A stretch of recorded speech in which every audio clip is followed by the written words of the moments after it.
Hi, wealthy intenders. How are you? Welcome to today's class. I think you guys can hear I've been a little sick, right? I'm having my tea as well.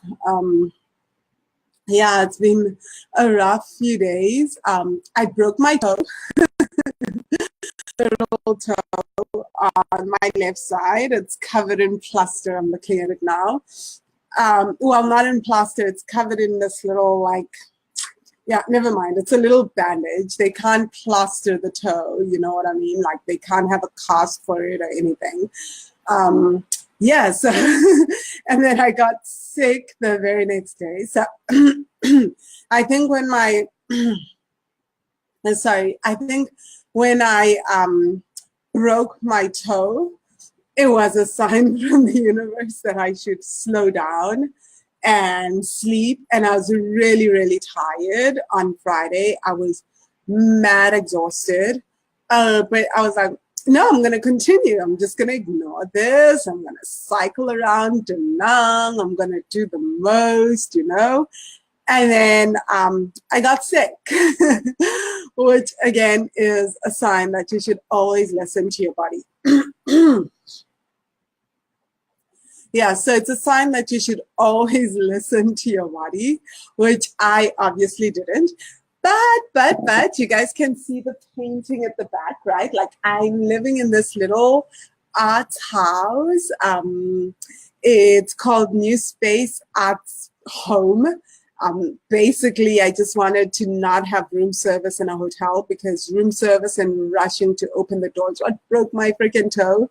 So I was like, that's it. Hotels are just not in my future again. So, I'm going back to a hotel in Da Nang because there's one that I saw that I was like, I want to go there because it has a jacuzzi and I need a lot of stuff. But right now I'm in Hue and I'm continuing further north. So I'm in Hue now and I'm going to go to Minh Ben. I'm going to try to make it to Halong Bay and then go all the way down. I still have about 2 weeks left in Vietnam. So I'm here for the whole month. So I'm going to try and go to Minh Ben, and then I'm going to try to make it to Halong Bay, make it back to Da Nang, and then fly from Da Nang to Ho Chi Minh City. So for now though, I'm staying in Hue for a few more days until I'm 100% healed. It's been kind of like it's been an experience, this breaking a toe and getting sick experience. I was only sick for like 3 days, but like a hell of a 3 days. I had a splitting headache. I managed to convince myself that I have meningitis. So like my hypochondria just like kicked in. It's like I fall sick like once every 2 years. And even then for like 3 or 4 days, and in those 3 or 4 days my mind does the absolute most. So I feel so sorry for myself because I just I diagnosed myself with all sorts of incurable diseases. Like it was like, I've got a headache is a sign of meningitis, I'm gonna die. And I was telling my coach yesterday, I was like, I kept wanting to do my will, like to make sure that my mom knows where my will is and everything. I was a mess. So that's why you guys didn't hear from me for a while, for a few days, because I didn't want to have my horrible thinking and thoughts of meningitis infect all of you. Okay, so let's go back to today's lesson, which is lesson 32 on embracing our money prostitute, right? So where do we start? Okay, so first things first is the money prostitute has nothing to do with sex or sexuality. I feel like I have to stress that because of the way that we use prostitute and the way that we think of prostitution, etc., etc. It's got absolutely nothing to do with that. What it has to do with is how we trade our resources, our bodies, our values, our ethics in return for money. So it's basically about how we exchange the things that we value for in return for money. And it isn't because, unlike the beggar, where the beggar believes that there's nothing, there's a lack and they need to beg, the prostitute understands that they've got something to barter with and they're willing to barter with it. The only difference is that they feel like everything has a price and that they can't just receive money. They have to barter with something that's much more valuable, right? Use more valuable resources. Sorry, I'm looking around because it's been raining a lot. So it rains every evening, but it seems like today it wants to rain for the day. So I'm considering whether to try and outcycle it like I did yesterday or to try to just stay home and do the inner work and rest. But anyway, I digress. Okay, so back to the money prostitute. So unlike where the beggar believes that they have nothing and they go on the street to beg, the prostitute understands that they have absolutely something that is valuable. They have one or two things that are valuable and they're willing to trade for them. But here's the thing. It's like they're not trading based on, wow, I believe this is worth my time and my energy and it's valuable. They're trading because they believe this is the only way to get money, and sometimes they don't even believe in it. So it's like, imagine someone who can be bought or bribed for a cause, right? Or if you stay in a job you don't like. So this is really important to understand that all of us have little of the money prostitute in us.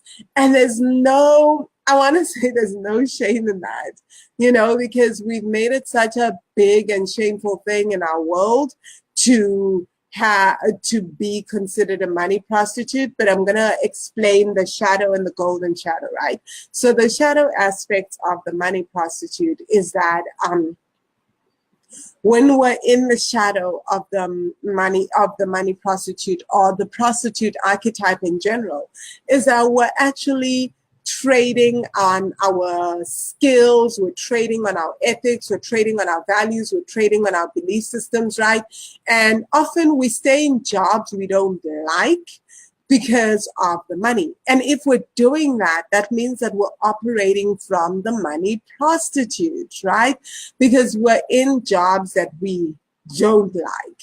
So most of us accuse other people of, oh, look at that person. The most obvious form of prostitution is when we see sex workers and they're selling their bodies in return for something. But I feel like we shouldn't judge that, because again, it's a job, right? Sex work is a job, and I truly believe that.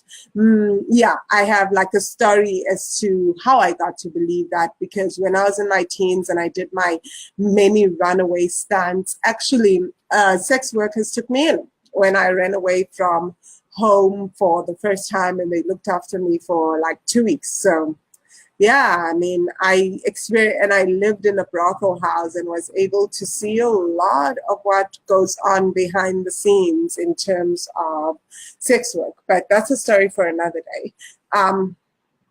Anyway, back to the issue at hand. So that's the most obvious form. And then we go, oh, wow. And then we judge people like that. But we're also, most times, most of us are actually engaging in, are also operating from the prostitute archetype. It's just not as visible. So we can come from a place of, oh, wow, we're better than that, you know? So when we're in the shadow, it's often from a place of, I need to stick to this job because it's the only way that I can make money. So you're trading your time for money, and you know your time is valuable, so you trade it. And then there's also when we're giving up our creativity, right? When we know that we're more creative, but we're choosing to follow the norm and not tap into our own creativity because we believe that that's the only way. So we give everything up and we go, okay, this is the only way that we're going to make money. That's also a form of a prostitution. So that's the money prostitute as well, right? And then what else? Oh yeah, and then there's the, I was thinking of the most common way that we also engage in the money prostitute, and then my thought just kind of like left me. So I spoke about time, jobs, things we don't believe in. Oh, relationships. So in relationships, we often stay in marriages, not even when we know we may love the person, but even when we know that it's draining us, but because we believe that's the only way that we can get love, or that's the only way that we can get money, then we stay in those relationships, and we trade our very souls for for love, or we trade our souls for money, right? So that's a form of prostitution. So basically the money prostitute, or the prostitute archetype, is when we give up a part of ourselves, and some people would say a part of our souls, that inner part of us that shouldn't be for sale, we then give it up for money, right? Because we are in survival mode. We think that's the only way that we can actually survive and keep going. So that's something to be very aware of. And then, so when we operate from this archetype, in terms of the shadow aspect, is that we keep denying ourselves. It's almost like we live out of sync with our own value systems. But the reason why we even live through this shadow is because we believe that to survive, we need to sell ourselves, and that everything has a price, right? So if you're the kind of person that believes that people can be bought and sold, and that everyone has a price, then you're probably operating from the prostitute shadow in its most intense form. Like, I've had people come to me and say, when I was in South Africa, I had a friend sit me down and say, you would make so much money. Like, there was a political party that wanted me to campaign for them. I won't say which. And no, it's not the NC or the EFF or any of that, right? But they were like, if you come on board, they offer you all this money, etc., etc. And he thought it was just like nonsensical that I wouldn't do that, because he was like, you could have a house on Clifton Beach, you could have a car. And I was like, you assume that those are the things that drive me, right? We're all driven by different things. But when we're operating from the prostitute archetype, we assume that absolutely everyone is driven by money for money's sake, right? And so we believe that everybody has a price. And that's why such conversations like the one I had with this friend, who's now a former friend, right? Like, we still talk, but we're not as close, because I realized that we just had such very different values, and he actually thinks I'm a force. Like, he did say, like, he doesn't think like I'm so smart after all, because here I was being offered money and I turned it down. But it's the whole thing that everyone has a price and everyone can be bought and sold. If you believe that, then you're operating from the shadow of the prostitute archetype. So the golden shadow, so that's not the bad thing, right? So again, like every archetype, the prostitute has the shadow and the light side, which we call the golden shadow. So when you're operating, once you start to heal the prostitute archetype and you move beyond the shadow and you start to embrace it, you start to operate from the golden shadow. And that's when you start to realize that there's some things that are priceless, that there are parts of you that cannot be bought and sold, right? That everything has a price. Because how do you put a price on your spiritual beliefs? How do you put a price on love, right? How do you put a price on your relationships? So once you start to understand that not everything has to have a price, then you start to operate from the golden shadow. And the beauty of this archetype is that it starts to become kind of, once we heal the archetype and we start operating more from the golden shadow of it, it starts to be the thing that basically reminds us. It's the archetype that can remind us to operate from a place of understanding that that our needs are provided for by the divine, not by other people, that we don't have to sell the things that we consider priceless, that it's okay to stand up for the things we believe in, that it's okay to leave jobs that no longer satisfy us, that it's absolutely okay to move beyond believing that we need to sell our souls to get love, to be in relationships that no longer serve us, that we are supported by the divine. So it really is the golden shadow of the prostitute archetype really awakens us to this, right? So how do we heal this archetype? Again, you go to lesson 32, day 1 and day 2. So question 1 is all about tapping into the archetype, meeting the archetype, and then having a conversation with the archetype and just observing what it looks like, understanding when it shows up, how's it dressed, really journaling on that and really trusting everything that comes up. And then the second part is really understanding how this archetype is keeping you, how this archetype is helping you and influencing your finances. So as I've said before, every single archetype is part of our psyche because it protects us. We operate from the archetype because we believe that it serves us in some way and it protects us in some way. So really understanding that is key, right? So working with that and starting to embrace that as well. And then the third part is really understanding how the archetype harms you and what beliefs they have about survival and money. So this is key because, like I said, a lot of us operate from the prostitute archetype, and it may not be in every aspect of our lives, but if we're staying in jobs we don't love, we're trading our time for money, we're doing things we don't like, all those things in order to make money, then there's a part of us that is operating from this archetype. So we just need to understand how it harms us, right? Because much as it helps us, it also harms us. So really doing the work around that. And then like also understanding what beliefs the archetype has about survival and money. Because we don't just operate from a particular archetype. We come to operate from this archetype because we hold specific beliefs about survival and money, right?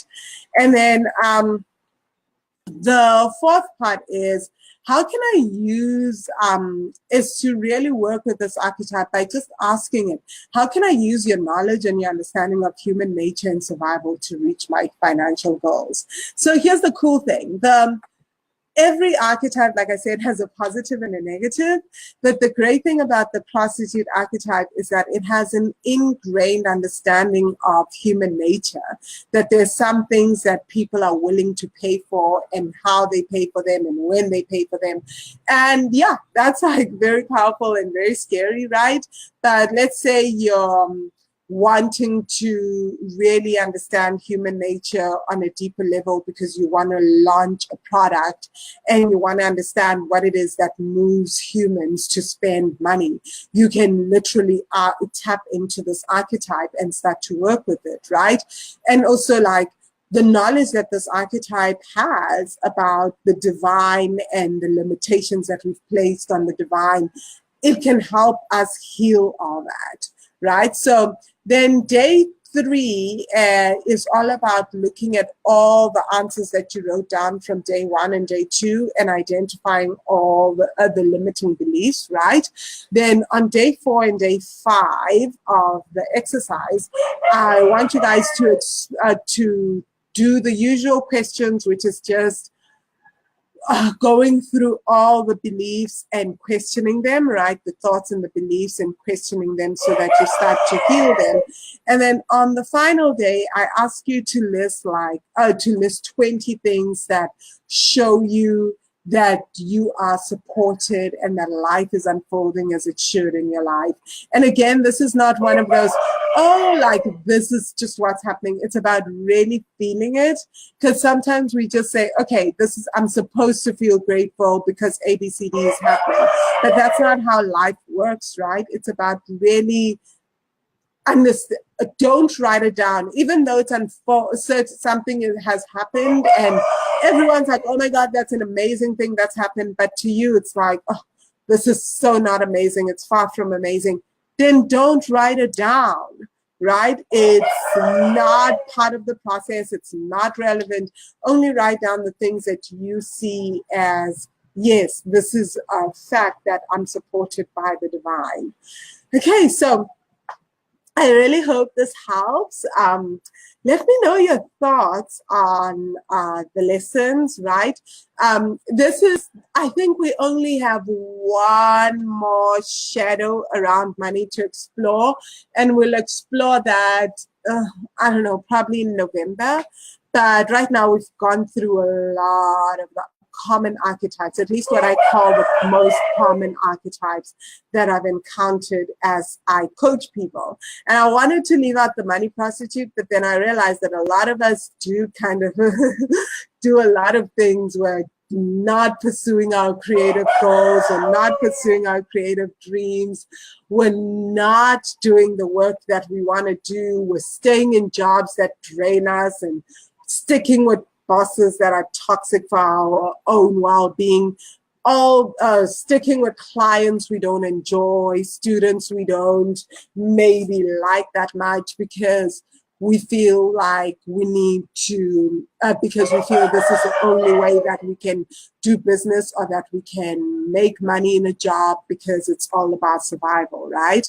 So yeah, this is why this is one of my favorite archetypes. It's about healing this. And yeah, again, this doesn't have to be a primary archetype. It's not my primary or secondary archetype, but there was a point in my life when I tapped into this archetype and I lived from this archetype for months on end, right? But luckily my primary archetype, the victim, was always the number one, right? But we all tap into these archetypes at one point or another. So the mistake that we often make is we think that we need to operate from one archetype all the time or from two archetypes all the time. That's not true. How we live life is as and when things happen, we tap into the collective consciousness and then we tap into each archetype. So we tap into various archetypes.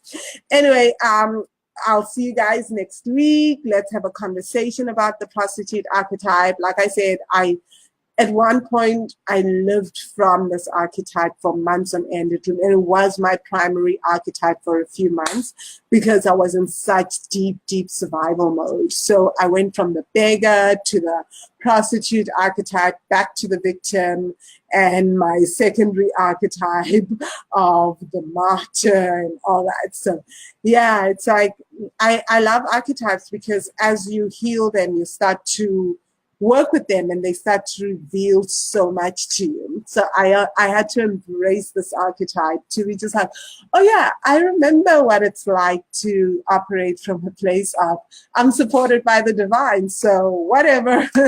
Right? So guys, have a fantastic day. I look forward to hearing from you in the group. Let me know how the course is going. I know for a lot of people, it's still a lot of work for this course, but I promise you it's so, so worth it. Have a fantastic day. Namaste.